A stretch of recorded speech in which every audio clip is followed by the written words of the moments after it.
A well-to-do Hasidic Jew once came to see Rabbi Sholem Dov Ber of Lubavitch. In spite of his wealth, the businessman had a pretty modest lifestyle.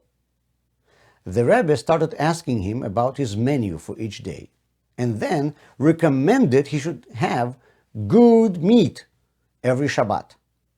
In those days in Russia, red meat was a rarity for an average Jew, and the Hasid was surprised that his rabbi would advise him to have such luxuries.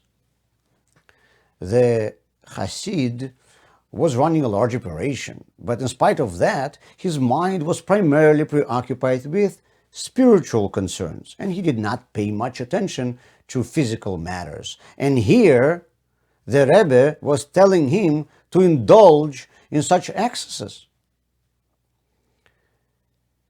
The Rebbe saw his surprise, and he told him, "If you eat red meat, then when a beggar will come to you asking for food, you will give him a piece of chicken.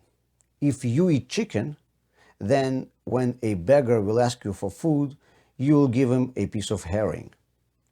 If you eat herring, then you will be giving to beggars bread. And if all you eat is bread, then when poor people will be asking you for food, you'll be giving them stones." Our perception of what others need is formed by what we consume ourselves. What we see as a necessity for ourselves is determining what we think others need. Today, we all live in incredible wealth. The poorest person in the Western world today has more than what many rich people had a couple of centuries ago. The overwhelming majority of people on this planet have a standard of living that their grandparents couldn't even think of. But this is all only concerning our material wealth. And what about our spiritual life?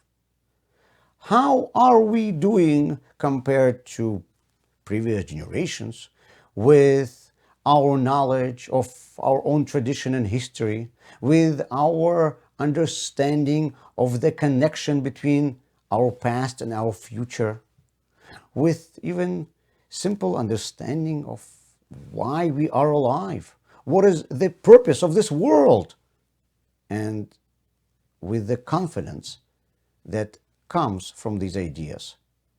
How strong is our faith?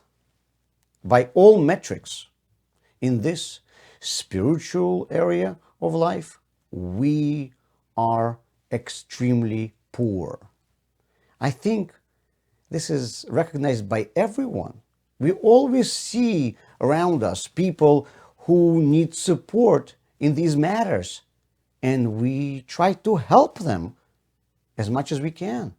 The only problem is that we cannot give to others more than what we have. If we ourselves are content with herring, chances are that we will be giving a slice of bread to those asking for help. Our understanding of what a person needs is formed on the basis of what we ourselves consume. If we do not have enough faith in our own lives, we may not even be able to understand that this is what our friend is lacking. We see someone suffering, we want to help them, but we don't even realize that it is because they need more spirituality. We want to ensure a good future for our children, but we might not even notice their spiritual needs because these needs have not been met in our own lives. In order to understand that others need normal food, we need to first eat good food ourselves. We will be in a much better position to help others if we will take care of our own spiritual needs, grow in our Jewish learning, Jewish observance, gain a deeper knowledge of what our soul is and what it needs.